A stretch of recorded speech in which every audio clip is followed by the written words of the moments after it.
Baik, di kali ini di pertemuan kita kali ini kita akan membahas file 5 ya, file 5 sebelumnya Pak Iwan panggil KM untuk ke depan untuk pimpin. Nova, silakan Nova.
Hari ini siapa yang nggak masuk?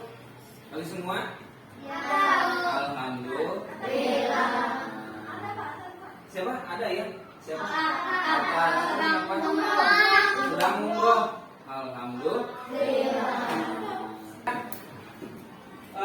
Hari ini kita akan ke proyek penguatan profil pelajar Pancasila atau biasa disingkat dengan P5 ya. Tema yang akan kita ambil untuk di semester ini yaitu tentang kewirausahaan. Ada yang tahu kewirausahaan itu apa? Yang dagang. Contohnya apa?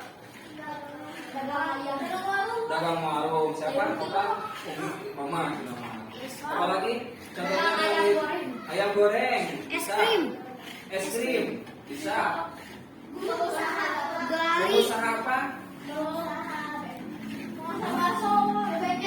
Ya, pokoknya di luar bekerja di sebuah perusahaan, di sebuah instansi itu yang namanya berniaga, berjualan, punya bisnis, misalkan sepatu, punya bahkan sampai punya pabrik, ya itu bisa dikategorikan sebagai wirausaha.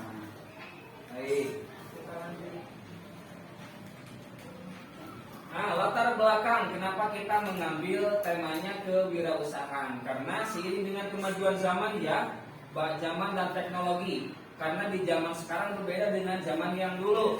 Kalau dulu itu kena teknologi itu susah, ya. Bahkan di zaman Pak Iwan masih SD atau SMA sekalipun jarang yang namanya itu HP, ya. HP itu juga nggak seperti sekarang ya. Sekarang itu adik kalian yang masih TK udah bisa HP ya. Terus HP-nya juga kan layar sentuh. Kalau dulu zaman Pak Iwan SMA nggak ada tuh HP layar sentuh. Pasti HP-nya tuh bunyi yang kayak gitu. Nah, begitu dengan dunia usaha sama. Kalau dulu usaha yang namanya jualan, yang namanya wirausaha itu ketika dia berusaha, contohnya bisnis misalkan tadi apa cireng. Pasti bisnis cireng itu kalau dulu jualan dia pakai gerobak atau di rumah pakai meja. Tapi kalau sekarang gimana? Pakai teknologi online. Ya. Terus dikemasnya itu dibikin iklan pakai Canva. Cireng erok. Ya, cireng Bandung dan sebagainya. Ini membuktikan bahwa teknologi ini sangat berperan penting dalam berwirausaha. Seperti itu. Berdasarkan hal tersebut, nah kalian sebagai generasi muda, ya diharapkan apa? Memiliki ide-ide yang bagus di kemudian hari nantinya kalian bisa mengembangkan usaha-usaha ya. Jadi tidak seseorang kalau sudah beres sekolah itu, beres kuliah itu tidak melulu berpikir tentang pekerjaan, tapi menciptakan lapangan kerja buat siapa? Buat orang lain supaya bermanfaat, ya. Misalnya Nopal kalau udah jadi bos dulu nanti ya, amin. Ketika Nopal punya usaha apa aja, ya, berwirausaha, kalau usahanya sudah berkembang besar usahanya, pasti membutuhkan tenaga orang lain, ya. Makanya merekrut karyawan. Itu diharapkan nanti kalian di kemudian hari bisa berwirausaha dan menjadi seorang wirausaha yang sukses. Amin ya rabbal alamin. Sebelum ke wirausaha, nah, apa sih wirausaha itu menurut Robert? Suatu usaha yang kreatif yang membangun suatu value. Value itu nilai dari yang belum ada menjadi ada, bisa dinikmati oleh banyak orang. Jadi barang yang kita bisniskan, barang yang kita jual, hasil yang kita hasilkan itu harus mempunyai manfaat untuk orang lain, baik itu berupa makanan ataupun barang-barang ataupun jasa sekalipun, harus mempunyai nilai manfaat bagi orang lain supaya dinikmati. Tentunya balik lagi untuk menghasilkan tadi kesejahteraan. Tujuannya apa? Wirausaha itu tujuannya apa? Meningkatkan ekonomi masyarakat atau pribadi, ya, pribadi, dan meningkatkan harkat dan martabat pribadi berusaha serta bangsa dan negara. Kalau kita usaha, ya tentunya untuk diri kita sendiri. Selain itu, kita mempekerjakan orang lain, maka manfaatnya juga untuk orang lain, untuk masyarakat secara umum, dan meningkatkan harkat dan derajat. Karena apalagi seorang Islam, orang Islam itu harus kaya, harus banyak uang. Kenapa? Biar bisa umroh, ya. Umroh kan pakai uang. Ada yang jalan kaki dari sini. Iya, pakai uang lah. Kan harus pakai bensin. Di perjalanan lebih lama kalau pakai motor. Ada, tapi di perjalanan lebih lama. Kalau pakai pesawat ke Mekah itu cuma 9 jam. Dari waktu 9 jam kita makan ya. Kalaupun makan berapa kali? 3 kali ya, paling 3 kali. Itu kalau pakai sepeda motor berapa bulan? Berapa bulan? Katakanlah 3 bulan, makan berapa kali itu? Nah, artinya apa? Meskipun jalan kaki atau apa, tetap aja akan mengeluarkan uang. Sebagai seorang Islam, kita harus mempunyai banyak uang. Salah satu lagi untuk umroh. Selain umroh, untuk sedekah.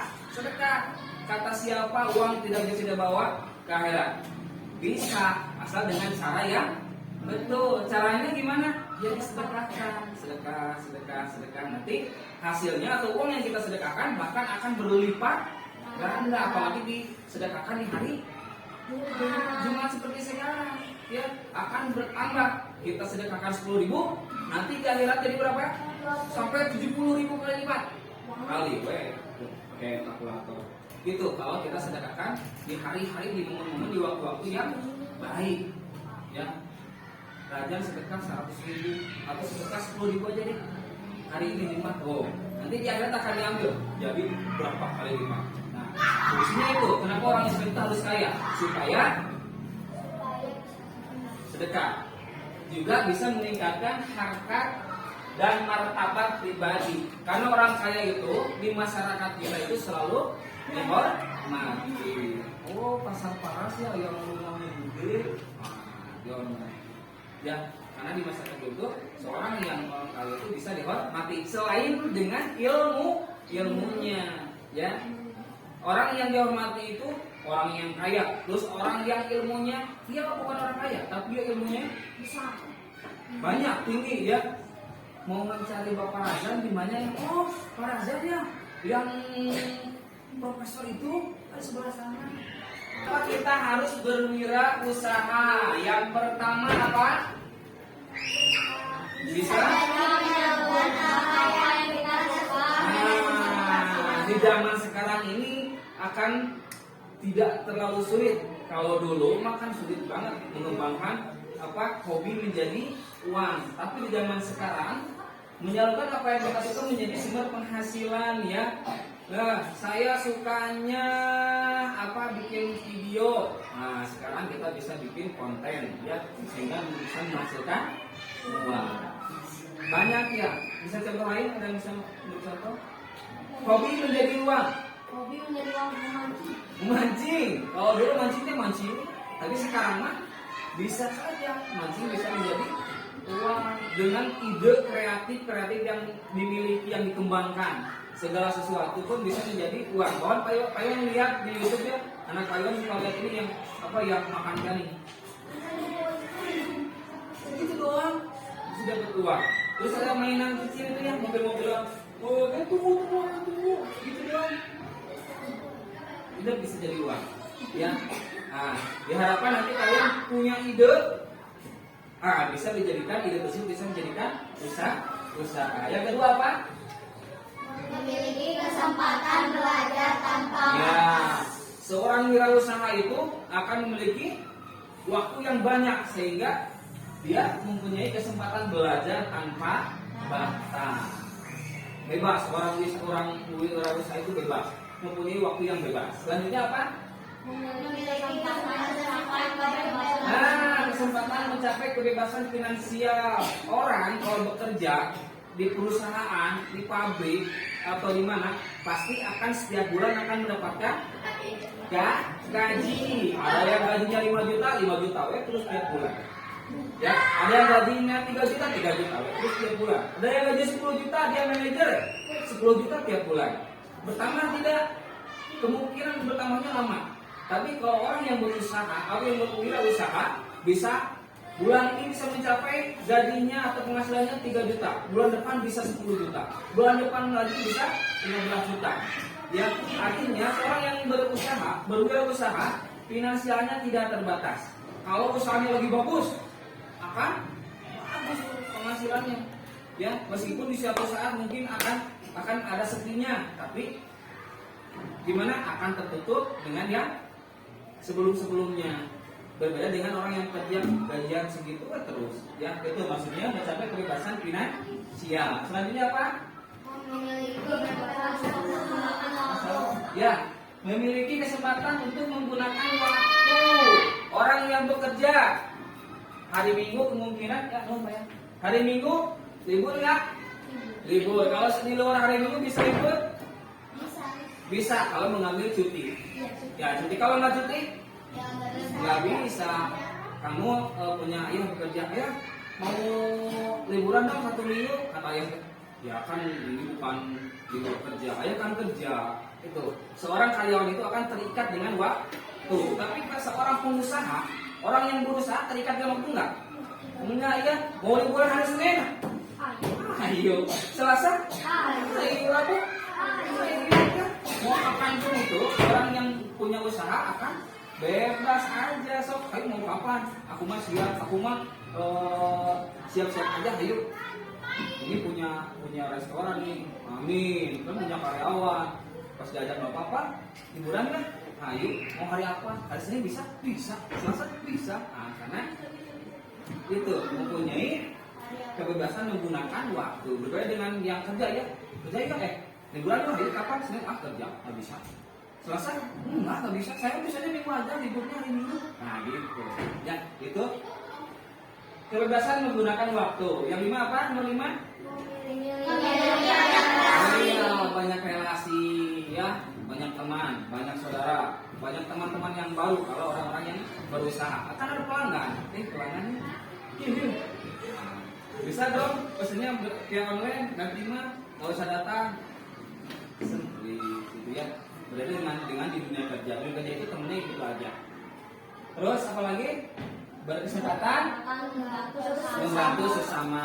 Seperti tadi ya, usaha kita udah maju, ada rekan kita, saudara kita, teman kita yang kesusahan dalam mencari rezekinya, yuk kerja yuk sama saya, yuk itu bisnisnya saya dan sebagainya. Terus yang ketujuh, bebas berkreasi, tidak terikat oleh apapun ya. Selanjutnya, tahapannya gimana untuk kalau kita ingin berwirausaha? Yang pertama, tahapan memulai, di mana seorang yang berniat untuk melakukan usaha mempersiapkan segala sesuatunya. Disiapkan, rencananya saya mau jualan basreng, misalkan ya. Kan harus rencanakan belinya di mana, belinya untuk awal ini berapa dulu, itu yang dipersiapkan. Yang kedua, tahapan melakukan usaha. Setelah ditulis dan sebagainya, baru kita eksekusi, dilakukan. Jangan hanya saya mau buka sepatu, tapi cuma di angan-angan aja. Tapi gimana ya? Takut rugi. Nah, itu bukan seorang wirausaha. Terus tahap mempertahankan usaha yang sudah berjalan ya harus tetap bisa bertahan. Gimana caranya? Nah, ini caranya, ada ilmunya ya supaya usaha tetap bertahan. Karena usaha yang bagus itu ada yang jualan makanan misalkan sejak 1960, pernah lihat nggak? Ya kayak gitu. Nah, sekarang udah tahun 2024, udah berapa tahun tuh bertahan. Nah, ini usaha yang seperti ini dia pandai mempertahankan usahanya. Ya, terus tahap mengembangkan usaha. Kalau usahanya sudah bagus, kita buka di sini. Kita harus berpikir lagi, kita harus buka di sini. Kayak Alfamart ya, di saya ada, di sana buka lagi kan. Begitu dengan usaha yang dilakukan. Apakah sudah? Baik, kita akan lihat video ya.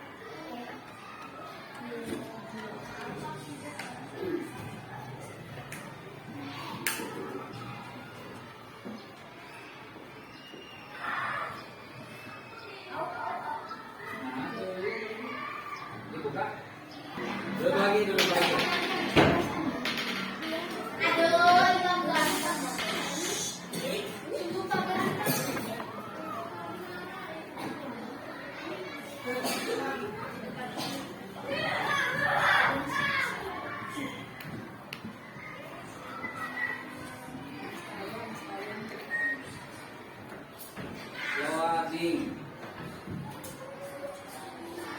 Masuk. Apa sih yang kalian pikirkan ketika melihat tempe goreng, bacem, disanten? Itu aja kan, gak bosan.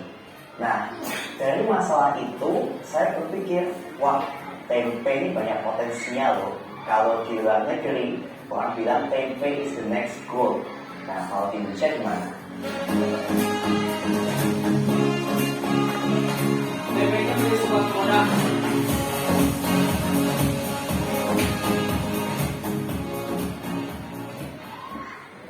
Nah, dari masalah ini, aku Beni Santoso, 24 tahun, asal Solo, kemudian merantau ke Bali untuk kuliah, di kuliah perhotelan STP Nusa Dua Bali. Saya berpikir karena tempe ini unik, akhirnya saya jadiin project kuliah saya. Saat itu saya bikin tempe dua macam, ada tempe rasa bawang putih dan juga tempe rasa keju. Tempe pasar kan biasa, kenapa nggak kita kasih flavor aja? Nah, percobaan pertamaku dengan tempe keju itu berhasil. Ketika kalian nyoba, ada rasa kejunya enak, manis. Tapi yang tempe bawang putih, waduh, nyoba berapa kali gagal mulu. Masuk akal sih, bawang putih kan ada antibakterinya. Jadinya tempenya gagal mulu. Akhirnya saya bingung kan, ini udah 6 bulan project, udah selesai mau diapain? Dia lalu basir, aku bilang ke teman-temanku, nanti tempe ini bakal aku jadi usaha loh. Bener ada akhirnya kejadian.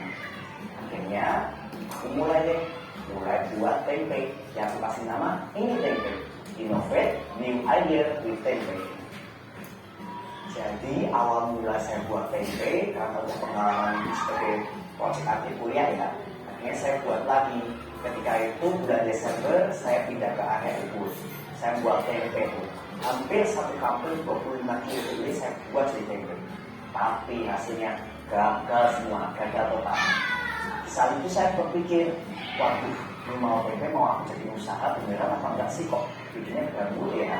Akhirnya aku belajar lagi, mulai buat tempe, akhirnya berhasil. Kemudian aku punya tetangga nih, aku iseng menjual tempe pertamaku ke tetangga itu. Aku masih ingat aku jual ke beliau 10.000. Kebetulan tetangga itu boleh. Dia kan lihat aku proses bikinnya kan, dia kayak mungkin ada perasaan kasihan ya, ini orang kok bikin mulu gagal mulu, bikin mulu gagal mulu. Akhirnya apa sih dia tempenya, kemudian dia beli 10.000. Kemudian dia bilang, kamu nggak bikin nih tempe model-model lain, kok bikinnya tempe polos saja. Akhirnya aku kira, wah apa ya tempe kok kayaknya masa aku jual polosan aja. Akhirnya aku mikir, ini harus ada produk olahan nih dari tempe. Sesuai dengan namanya kan ini tempe, innovative idea with tempe, harus produk yang inovatif. Kebetulan ibuku suka bikin kue kering, aku coba deh bikin kue kering tapi basicnya dari tempe. Nah, mulai pun tetanggaku ini, aku jadi prinsip kecocokanku. Makasih dia satu persatu jenis kue kering yang buat, terus dia bilang, enak juga kue keringmu, tapi ada rasa pahit tempenya. Coba deh bikin lagi. Akhirnya aku coba bikin lagi dan muncullah kue kering dari tempe. Jadi modal itu nggak perlu tentang duit. Modal aku bagi 4 ya. Pertama modal mindset, yang kedua modal ilmu, ketiga modal networking, dan yang keempat baru modal keuangan. Yang pertama modal mindset. Kalau mau bikin usaha, jangan dulu bikinnya nyari duit, nyari cuan yang untung, nggak bisa. Modal awal usaha itu yang pertama adalah mindset. Kita benerin dulu mindsetnya. Kita belajar untuk nyari kenalan, networking, pelanggan, benerin sistem, benerin produk. Jadi jangan dulu kita jual dapat cuan, jual dapat cuan. Yang kedua adalah modal ilmu. Jadi ilmu apa sih yang kalian punya sebagai basic dalam membuat usaha? Mungkin kalau aku pribadi, kalau lagi ini tempe, aku pernah bikin konsep buat tempe. Nah itu sudah sebagai ilmu awal. Kemudian kebetulan aku juga anak kulineri, ilmu masaknya juga kepake. Dan sebelumnya aku juga anak sains di SMA. Jadi ketiga hal ini aku jadiin satu untuk membuka usaha ini. Kemudian modal yang ketiga adalah modal networking. Sebagai pengusaha kita nggak harus di satu tempat dulu. Kita harus ekspor, ketemu banyak orang, menambah perspektif baru. Jadi kita menambah pengalaman orang tersebut untuk kita aplikasikan di usaha kita. Lalu yang keempat adalah modal keuangan. Nah, menurutku tips awal untuk usaha itu modal jangan terlalu besar. Kita mulai aja dari yang simple, dikit-dikit dulu. Jadi kita nggak perlu ngeluarin boncos banyak banget untuk kegagalan usaha tersebut. Karena kita kan masih belajar. Nah, untuk modal awalku, aku spend 5 juta itu beli mesin kedelai dan juga beli kedelai mentah. Kemudian untuk modal awal ini kebetulan aku pinjam orang tua karena punya budget tabungan yang aku pakai untuk investasi. Jadi orang tua kalian juga bisa jadiin sebagai angel investor loh. Kalau ditanya tentang suka dalam usaha, yang jelas dapat cuan lah, apalagi kalau bukan duit. Nah, kalau dalam usahaku ini, apa yang sering belajar? Jadi passion, ketemu orang baru, mendapat perspektif, belajar terus, kemudian menyalurkan ekspresi lewat karya-karya itu. Itu ya. Nah, ini seorang pengusaha tempe itu makanan yang sehari-hari bahkan kita temui ya. Cuman kalau kita ketemu tempe ya digigit aja, kalau di sayur ya digoreng ya. Tapi ya sambal. Tapi kalau kita sih punya kreatif akan seperti ini. Satu tadi ya, bahwa usahanya ketika seseorang mau melakukan usaha langsung berhasil tidak berapa kali dia gagal. Ya, gagal terus, tapi adanya tidak putus asa. Dicoba terus, akhirnya sampai bisa ini. Jadi sebuah produk kan bisa menghasilkan. Oke, baik anak ya. Tayangan tadi alhamdulillah sudah kita mudah-mudahan jadi inspirasi buat kita. Untuk pertemuan selanjutnya kita akan berwawancara dengan pedagang sekitar. Tentunya kita akan berbagi kelompok dan kita korek usaha-usaha yang mereka lakukan awalnya di mana dan sebagainya. Kita susun nanti pertanyaan-pertanyaan untuk kita wawancara. Baik, untuk pertemuan kali ini kita cukup sekian. Assalamualaikum warahmatullahi wabarakatuh. Waalaikumsalam warahmatullahi wabarakatuh.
Jawab apa, jajan apa? Berapa?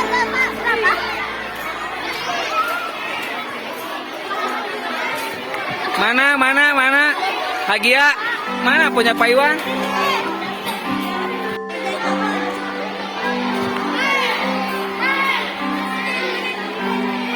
Hehehe.